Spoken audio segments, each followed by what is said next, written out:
വൈകിട്ട് പോവാം. ഒരാഴ്ച ജോലിയൊന്നും ചെയ്യരുത്.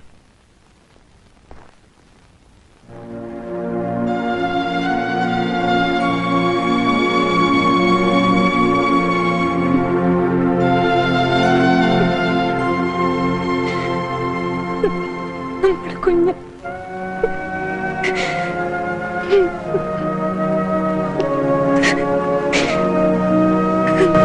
എനിക്കൊട്ടും മനസ്സുണ്ടായിട്ടല്ല.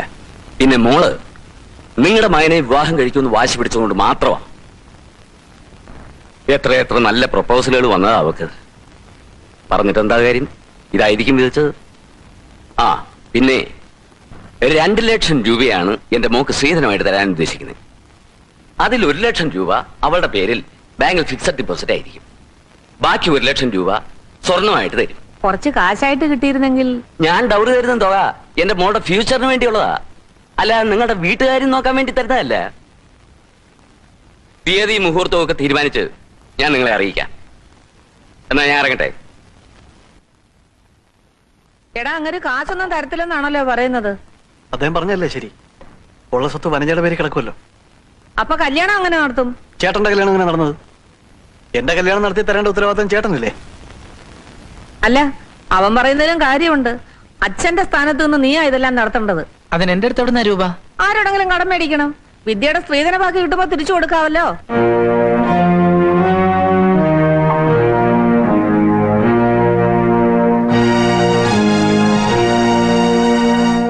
ഗോപാലന്മാര് പറഞ്ഞപ്പോഴാണ് അറിയണത് ഇന്നാ പ്രശാന്തന്റെ അനിയന്റെ കല്യാണം. അവരെന്താ നമ്മളെ അറിയിക്കായിരുന്നു?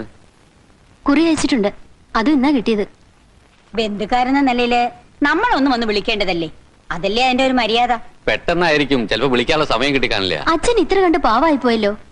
സമയമൊന്നും കിട്ടാഞ്ഞിട്ടല്ല, അവരുടെ നിലയ്ക്കും വിലയ്ക്കും നമ്മൾ ചെല്ലുന്ന നാണക്കേടായിരിക്കും.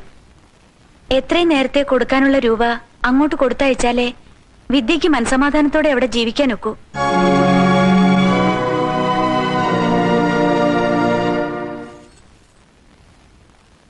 ഇതാണോ നമ്മുടെ മുറി? ഇത്ര ഇടുങ്ങിയ മുറിയിൽ എങ്ങനെ കഴിയാനാ? എന്തൊരു ചൂട്! എസി റൂമിൽ കിടന്ന് ശീലിച്ചോണ്ട് ഇനി ഇന്ന് ഉറക്കം വരില്ല.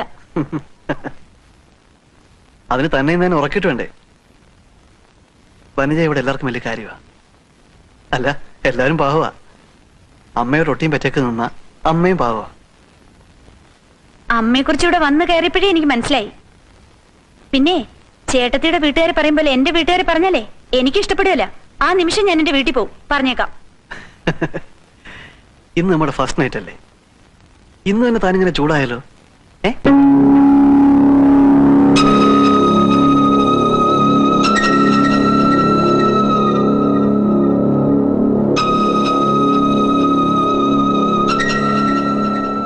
സുഖാണ്.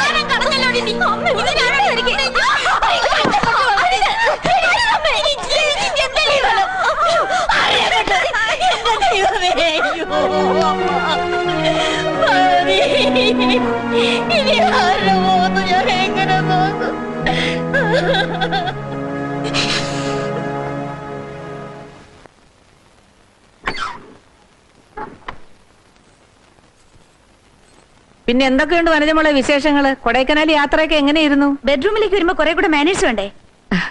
അത് പിന്നെ വനജമോളെ കണ്ട സന്തോഷം കൊണ്ട് അമ്മയിങ്ങി വന്നതല്ലേ. എനിക്കൊന്നും ഇഷ്ടമല്ല. പ്രദീപേ, ആഹാ, മോനിവിടെ ഉണ്ടായിരുന്നോ?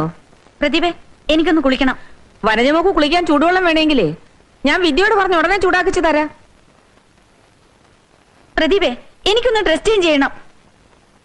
ഞാൻ നിൽക്കുന്നോണ്ടാണോ? എന്നാ അമ്മ പോയി ആ ചൂടോളം എടുത്തോണ്ട് വാ. പ്രദീപേ, ഞാനൊരു കാര്യം പറഞ്ഞേക്കാം. സ്വന്തം മുറിയിലെങ്കിലും എനിക്ക് കുറച്ച് പ്രൈവസി വേണം. അമ്മയുടെ മുഖം എന്താ ഒരുമാതിരി തേള് കുത്തിയതുപോലെ? രണ്ടാമത്തെ മരുമകൾ മുറി നിറക്കി വിട്ടോ? ഏയ്, ഞാൻ ഓരോ വിശേഷങ്ങളൊക്കെ ചോദിക്കാം. പിന്നെ വിദ്യേട്ടത്തിയുടെ അടുത്തെടുക്കുന്ന അടവൊന്നും 2 ലക്ഷത്തിന്റെ ചെലവാകില്ല. സൂക്ഷിച്ചും കണ്ടു നിന്നാ കൊള്ളാം. നീ പോടാ അവിടുന്ന്. ഞങ്ങളുടെ മുറി മാത്രം തൂക്കാനും തുടയ്ക്കാനും ഇവിടെ എന്താ ആളില്ലേ? നീ ഇന്നവരുടെ മുറി തുടച്ചില്ലേ വിദ്യേ? തുടച്ചു. മറ്റുള്ളവരെ ബോധിപ്പിക്കാൻ വേണ്ടി എന്തെങ്കിലും ചെയ്തിട്ട് കാര്യമില്ല. ആ ചിലരുടെ മുറി ശരിക്കും വൃത്തിയാക്കിയില്ലെങ്കിൽ നാറും. ഈ പെർഫ്യൂമിന്റെയും ലാക്ടോകലാമിന്റെ ഒക്കെ നാറ്റേ എന്തൊരു ബോറാ ഇല്ലമ്മേ.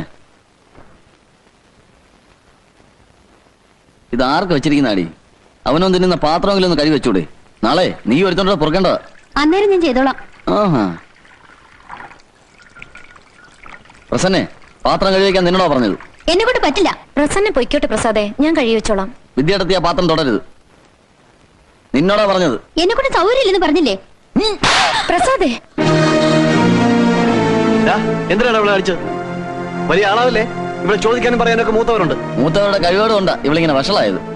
ഇനി മുതല് അവനവന്റെ ജോലി അവനവൻ തന്നെ അങ്ങ് ചെയ്താൽ മതി. നീ ആരാടാ അതൊക്കെ പറയാൻ? ഞാൻ ആരാണെന്ന് അമ്മയ്ക്ക് ഇതുവരെ അറിയില്ലേ? എടാ ശാന്ത, നിന്റെ കല്യാണം കഴിഞ്ഞിട്ട് 6 മാസമായി. ശ്രീധര ബാക്കി തരാമെന്ന് പറഞ്ഞ ദിവസമായി ഇന്ന്. അവിടെ ഇപ്പൊ കുറച്ച് ബുദ്ധിമുട്ടില്ല. കുറച്ചു ദിവസം വൈകുന്നല്ലാതെ അച്ഛൻ കൊണ്ടൊന്നും തരാതിരിക്കില്ല. ഇനി അങ്ങനെ വൈകാൻ ഒക്കില്ല. അന്തസ്സുള്ളവരാണെങ്കിൽ ഇന്നലെ കൊണ്ട് തരേണ്ടതല്ലേ? ചതിക്കുന്ന കൂട്ടരാ. ഒന്ന് ഓർമ്മിപ്പിക്കേണ്ട ചുമതല നമുക്കുള്ളതാ. ഞാനിപ്പോ എന്ത് ചെയ്യണം? വിദ്യയുടെ അച്ഛനെ പിടിച്ചേറ്റി അമ്മയുടെ കയ്യിൽ കൊണ്ടുവരണോ? അയ്യണ, അവിടെ വീട്ടുകാരുടെ കാര്യം പറയുമ്പോഴേക്കും അവന് 4 നാക്കാണല്ലോ. എന്നെ കൊണ്ടൊന്നും പറയിപ്പിക്കരുത്. വേഗം അവളെ അങ്ങോട്ട് പറഞ്ഞു വിട്. മോൾ ഒറ്റയ്ക്ക് കയറി ചെല്ലുമ്പോഴേ കാര്യത്തിന്റെ ഗൗരവം മനസ്സിലാകത്തുള്ളൂ.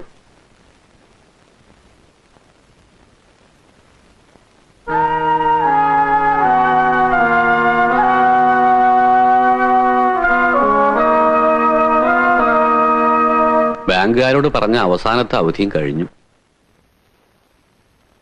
അമ്മേ, വിദ്യേച്ചി.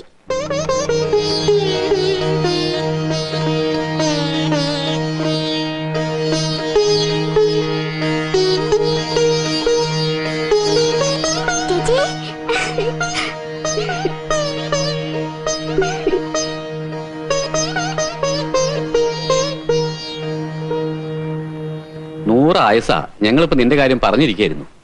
ജീവിച്ച് കൊതി തീരാത്തവർക്കല്ലേ ദീർഘായുസ് വേണ്ടത്. ജീവിതം അടുത്തവർക്ക് എന്തിനാ ദീർഘായുസ്? നിന്നെ അവിടെ എന്താ വേദാന്തം പഠിപ്പിക്കണ്ടോ? അതൊരു സർവകലാശാലയല്ലേ അച്ഛാ. എല്ലാം പഠിച്ചിറങ്ങുമ്പോഴേക്കും ആയുസ് ബാക്കി കാണില്ലെന്നേ ഉള്ളൂ. അവള് വെയിലും കൊണ്ട് ക്ഷീണിച്ചു വന്നിരിക്കല്ലേ. വേദാന്തമൊക്കെ പിന്നെ ആവാം. മോളിഞ്ഞു വാ, ഞാനിത്തിരി കാപ്പി എടുക്കട്ടെ. ചേട്ടൻ വന്നില്ലേ? എന്റെ കൂടെ വന്നാ പിന്നെ ആ തള്ള പൊറുപുറത്ത് മുഖം വീർപ്പിച്ചോണ്ടിരിക്കും. നീ ഒറ്റയ്ക്കാണോ വന്നത്? അതെ. സ്ത്രീധന ബാക്കി അങ്ങോട്ട് എത്തിയില്ല അല്ലേ? നിനക്ക് തരാനുള്ള തുക ഉണ്ടാക്കാൻ അച്ഛൻ ഇനി കയറി ഇറങ്ങാത്ത സ്ഥലമില്ല. ചേച്ചി വല്ലാതെ ക്ഷീണിച്ചു പോയി. സത്യം പറ മോളെ, നിനക്കവിടെ സുഖാണെന്ന് പറയുമ്പോ നീ എത്ര മറച്ചു പിടിച്ചാലും അമ്മയ്ക്ക് മനസ്സിലാവും. നമ്മൾ പെണ്ണുങ്ങളല്ലേ, അതൊക്കെ സഹിച്ചേ പറ്റൂ. നിനക്കൊരു കുഞ്ഞുണ്ടായ പകുതി വിഷമം മാറും.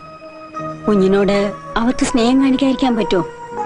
അവരുടെ മകന്റെ കുഞ്ഞല്ലേ. നിന്നോടുള്ള പെരുമാറ്റത്തിന് കുറച്ചൊരു മയം വന്നേനെ. എന്താ ഉണരാക്കുന്നത്? എന്തായാലും അമ്മയോട് പറ. എന്നോട് പറയാൻ പറ്റതായി മോക്ക് എന്താ ഉള്ളത്? എന്തായാലും അമ്മയോട് പറ മോളെ. എനിക്കൊരു കുഞ്ഞിനെ ദൈവം തന്നതാണമ്മേ. അവരതിനെ വയറ്റി വെച്ച് തന്നെ കൊന്നു. സ്ത്രീധന ബാക്കി കിട്ടാതെ വന്ന എന്നെ ഉപേക്ഷിക്കാൻ കുഞ്ഞൊരു തടസ്സമാവരുതല്ലോ. എന്റെ ഈശ്വര,